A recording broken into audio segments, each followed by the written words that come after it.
declaring they found some, and now they basically, Scott has lost about 12 to 15,000 votes since Election Day, and Fox declared him the winner. Joining us now is Senator Lindsey Graham. We also know that Governor-elect DeSantis might not be Governor-elect DeSantis. They might be within the margin to have a recount there because we're finding votes. Senator Lindsey Graham has enough to worry about in South Carolina but can't get his eyes off Florida. Senator, welcome back to the Brian Kilmeade Show. Yeah, welcome to the drama called Florida, right? I mean, you heard Rubio. He can't believe it. Well, we're back in Broward County, a Democratic-leaning victory. District. Where do you go from here? You go to court. You go to the press. You talk to Brian Kilmeade. These guys want to win at all costs. I mean, there's nothing. You could see what happened to Kavanaugh, right? So this county, this lady running the county, what's her name? Miss Snipes. Yep. Okay, well, she's the most kind thing you can say about her, she's completely incompetent. This happens over and over. Again, Marco said counties where they had a hurricane were able to do their job. So since the election, and there's a law in the books that you got to declare all the votes 30 minutes after the polls close so the universe of counting is known. Apparently in some schools, some teacher mysteriously found a box of ballots at a polling place in a school. This needs to stop. I talked to Rick Scott last night. They're all over this. His lead has been down to 15,000 since Election Day. They still won't tell you how many ballots they have. The law says within 30 minutes of the poll closing, you've got to identify all the ballots to be counted. So lawyers on the ground, Rick Scott's on top of it, and people in the media need to cover this for the shame it is. Is Brenda Snipes, and Brenda Snipes is somebody in 2016 posted the election results before the polls were closed. Unbelievable. And then she was found to have been throwing ballots away. And yet she kept her job. Don't ask me in what scenario you keep your job after being caught doing this, but that's exactly what happened. But you have the governor and you have a congressman from Florida who's at stake. And the governor, Rick Scott, the acting governor, should be able to control at least an honest outcome, as Gillum now says, okay, maybe I didn't concede or I conceded too early. Senator Graham, we're looking at this election right now, and we're also looking at Arizona. You know Arizona well. John McCain, great friend of yours. Now, Martha McSally was leading up when I went to bed last night. She's now trailing by 9,000 votes, but they have over 100,000 yet to count. Do you have a sense of where that's going? Yeah, it's not going well. It's like 400,000. Martha ran about 18 points behind Doug Ducey in some of the Republican strongholds. I don't know what's happening out there. I like Martha. She'd be a great senator. It's not over yet, but it's not going in the right direction. But the Florida thing is about the rule of law. We have laws on the books to protect elections. The laws on the books apparently don't apply in Broward and Palm Beach County. So how does this end? The rule of law comes in to save us yet again. What did they try to do to Kavanaugh? Take the rule of law, turn it upside down just to get an outcome. So in Broward County, the 30-minute rule has been interpreted to be like 3 days. So it's going to take some legal intervention here to get these Democratic-held strongholds to play by the law. Mm-hmm. The one thing we've learned in the last month is that when it comes to power, our Democratic friends on the other side, starting with Kavanaugh, will take half-baked allegations, uncorroborated allegations. Their friends in the media will make them to be absolutely credible when they're not. People come out of the woodwork making false claims. You don't know about it until the hearing is, to the debacle's over, that it was false to begin with. Now, here you're in Bogue County. You've got a law in the books. All ballots have to be declared by 30 minutes after polls are closing. They're finding ballots 2 days after the polls closed. So the only way this is going to stop is shine some light on it and get the law to come to our aid. All right, let's switch it over and talk about the new Attorney General. It is Matt Whitaker. and Matt Whitaker's the acting attorney general, and he's already acting. He's putting something on the books, an executive order that would say if you're an illegal alien and are going to come to this country and you're trying to sneak in, you don't have any access to becoming a green card member, and basically you can't stay. There might be a small provision in the executive order that they called it a spared from deportation by qualifying for a lesser status known as withholding of removal. But for the most part, if you cross after this executive order is signed, you cannot become a citizen. Is this constitutional to you? Well, it probably goes against the way the statute is set up, but here's the problem. I'm glad he's doing something. We've had a 2,000% increase in asylum applications. People have figured out how to play the game. They show up at a border. They say, I'm under duress. I seek asylum. The process goes for a long time. They get into the country. Most of them never show up for their asylum hearing. They just, assimilate into the country. We need to stop that. Asylum seekers have a very limited way into the country. Economic distress, living in a bad place, corruption doesn't allow you to get asylum.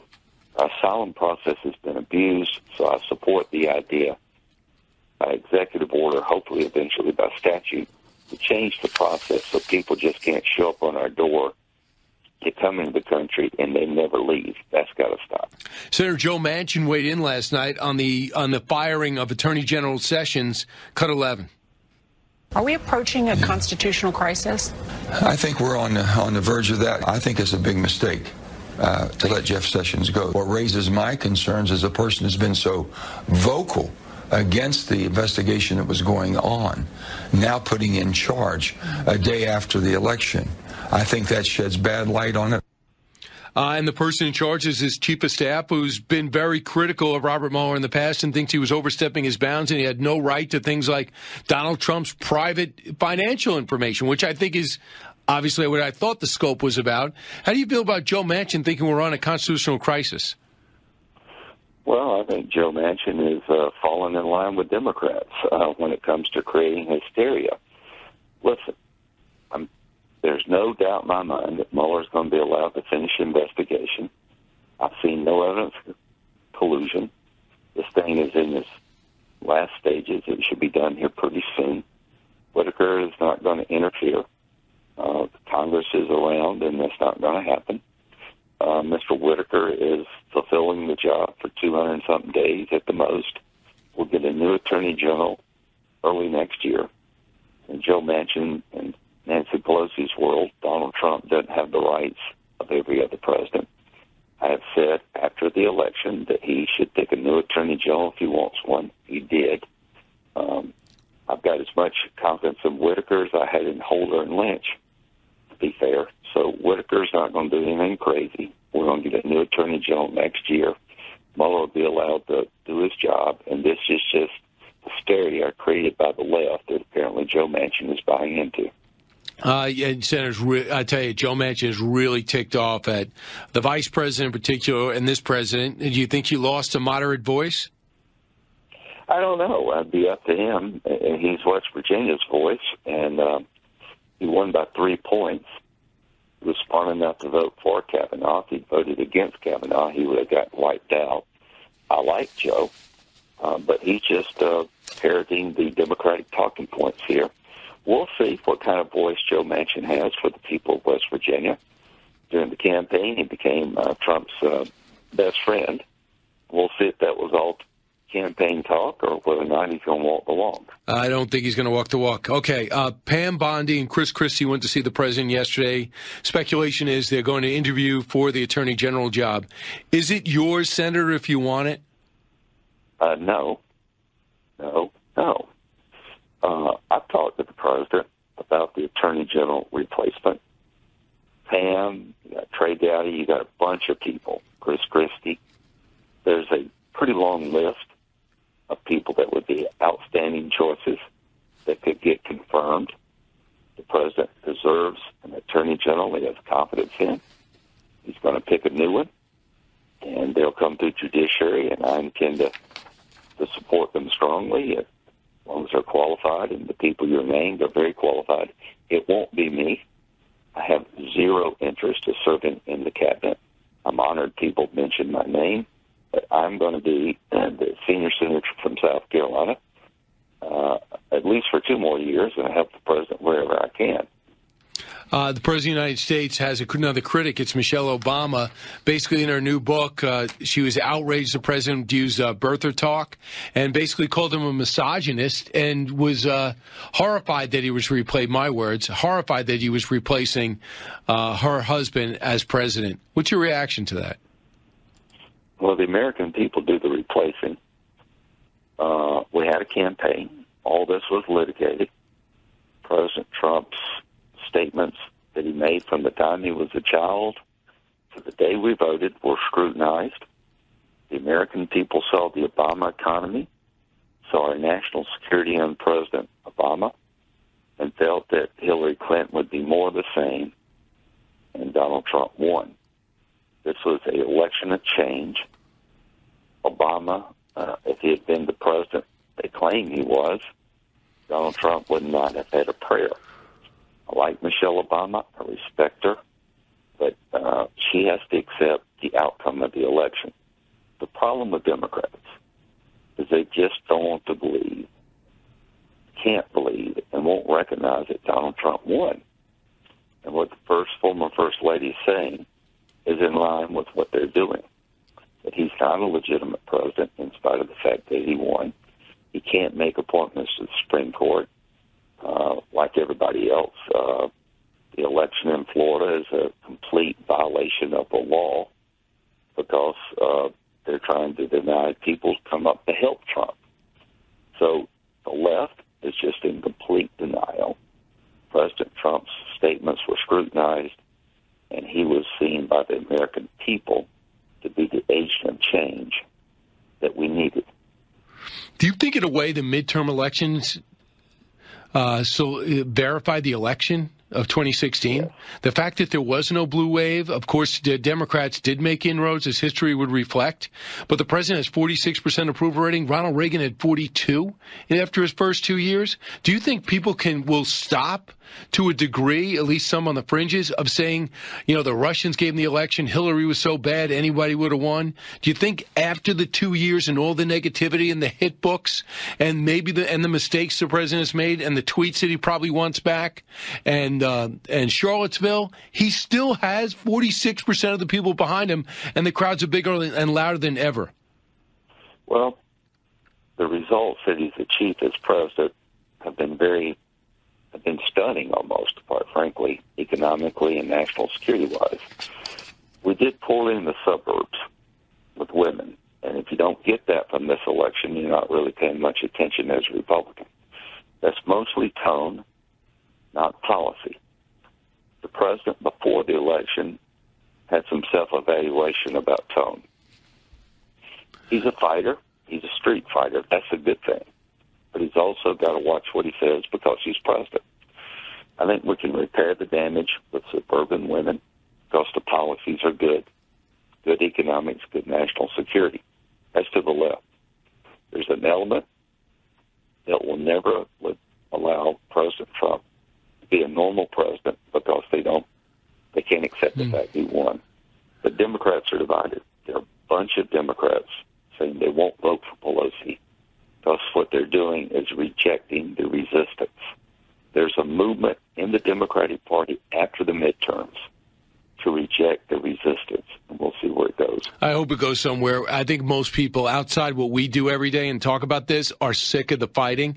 Real quick, the president has an opportunity to look back at 100 years since World War I, and he's going to be going to Paris to do it. He's about to take off.